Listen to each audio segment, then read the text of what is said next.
آپ کو اپڈیٹ کریں کہ پیپلز بس سروس میں سفر کرنے والوں کے لیے بری خبر ہے۔ کرایوں میں 60% تک اضافے کا اعلان کر دیا گیا۔ 1 سے 15 کلومیٹر کا کرایہ 80 روپے جبکہ 15 کلومیٹر سے زائد پر 120 روپے کرایہ مقرر کیا گیا ہے۔ کرایوں میں اضافے کا سن کر عوام حکومت پر برس پڑے۔ اقصیٰ شاہد کی رپورٹ دیکھیے۔ عوام کی سہولت کے لیے بنائے جانے والی بسوں کو بوجھ بنانے کی تیاری۔ پیپلز بس سروس کے کرایوں میں اضافے کا اعلان کر دیا۔ کراچی میں مختلف روٹس پر کرائے 20 سے 60% بڑھائے جائیں گے۔ وزیر ٹرانسپورٹ شرجیل انعام میمن کہتے ہیں کرائے میں اضافے کی وجہ بسوں کی تعداد بڑھانا ہے۔ صوبائی کابینہ نے یہ فیصلہ کیا، آپشن بھی محکمے نے دیا کابینہ کو کہ سبسڈی کو کم کر دیا جائے، بالکل ختم نہ کیا جائے۔ جو پیسے بچیں گے اس سے ہم مزید بسیں لیں، ہم اپنے سہولت کو بڑھائیں۔ بسوں میں کرائے میں اضافے کی خبر سن کر شہری سخپا ہو گئے۔ شہریوں نے شکوہ کیا کہ بڑھتی مہنگائی میں گھر کا خرچ پورا کرنا مشکل ہے۔ اب معیاری سفر کی سہولت بھی عوام سے چھینی جا رہی ہے۔ غریبوں کی سروس ہے، لیکن یہ لوگ اگر پیسے بڑھائیں گے تو پھر وہ لوگ اپنی مرضی سے رکشوں میں سفر کریں گے۔ پیسوں کے بارے میں یہ ہے کہ مہنگی بڑھ گئی ہے، اگر انہیں 20 روپے بڑھائیں تو میرے خیال میں وہ سفیشینٹ ہے، مگر غریب لوگوں پہ تو یہ بوجھ پڑے گا۔ کرایہ بڑھائے، انڈائریکٹلی ڈائریکٹلی اس کا عوام پہ اثر پڑے گا۔ 1 سے 15 کلومیٹر کا کرایہ 80 روپے جبکہ 15 کلومیٹر سے زائد پر 120 روپے کرایہ مقرر کیا گیا، جس کا اطلاق 1 فروری سے ہوگا۔ کیمرامین فراز خان کے ساتھ اقصیٰ شاہد سٹی 21۔ سندھ حکومت خواتین کو بااختیار بنانے کے لیے پرعزم۔ سینئر صوبائی وزیر شرجیل انعام میمن کا خواتین کو پنک اسکوٹیز دینے کا اعلان۔ کہتے ہیں شاہراہ بھٹو کا دوسرا فیز مارچ میں مکمل ہو جائے گا، جبکہ صوبے بھر میں ای وی بسیں بھی لائیں گے۔ رپورٹ کریں گے عاجز جمالی۔ سندھ حکومت کی جانب سے خواتین کے لیے بڑی خوشخبری۔ سندھ میں خواتین کو بااختیار بنانے کے لیے بڑا اقدام۔ اب ڈرائیونگ لائسنس رکھنے والی خواتین کو پنک اسکوٹیز فراہم کی جائیں گی۔ صوبائی وزیر شرجیل انعام میمن نے بڑا اعلان کر دیا۔ پنک اسکوٹیز بھی شروع کرنے جا رہے ہیں خواتین کے لیے۔ پنک اسکوٹیز، اور اس کا مقصد یہ ہوگا کہ وومن امپاورمنٹ ہو۔ سینئر صوبائی وزیر شرجیل میمن کا کراچی پریس کلب کا دورہ، کلب کی نئی گورننگ باڈی سے ملاقات کی۔ میڈیا سے گفتگو میں ان کا کہنا تھا کہ 2-4 دنوں میں اسکوٹیز کے پورے منصوبے کا اعلان کر دیا جائے گا۔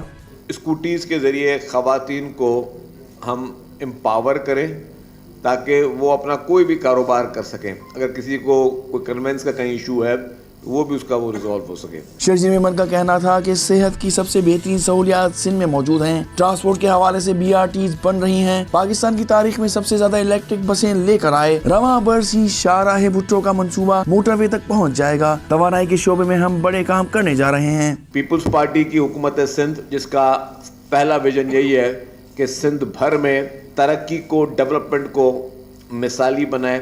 جو پاکستان کی تاریخ میں سب سے بڑی ای وی بسز جو ہیں، سب سے زیادہ تعداد میں بھی پاکستان پیپلز پارٹی کی سندھ حکومت جو ہے وہ لے کے آ رہی ہے۔ پاکستان کی پہلی ای وی ٹیکسیز، اور اس میں بھی خواتین کے لیے پنک ای وی ٹیکسی سروس جو ہے وہ پاکستان پیپلز پارٹی کی حکومت سندھ جو ہے وہ شروعات کرے۔ سینئر صوبائی وزیر کا کہنا تھا کہ BRT ریڈ لائن کی تعمیرات سے عوام کو ہونے والی تکلیف پر معذرت چاہتا ہوں۔ پیپلز پارٹی سیاسی جماعتوں کے درمیان مذاکرات کی حمایت کرتی ہے۔ کینالوں کی تعمیر پر بھی سندھ حکومت اور پیپلز پارٹی کا موقف واضح ہے۔ صحافیوں کے مسائل جلد حل کریں گے۔ کیمرامین رانا جہازیب کے ساتھ عاجز جمالی، سٹی 21۔ اور بجلی کے نرخوں میں کمی حکومت کے لیے سب سے بڑا چیلنج ہے۔ وزیر منصوبہ بندی کا اوورسیز چیمبر کا دورہ، IPPs کے ساتھ مذاکرات کر کے بجلی سستی کرنے کی یقین دہانی کرا دی۔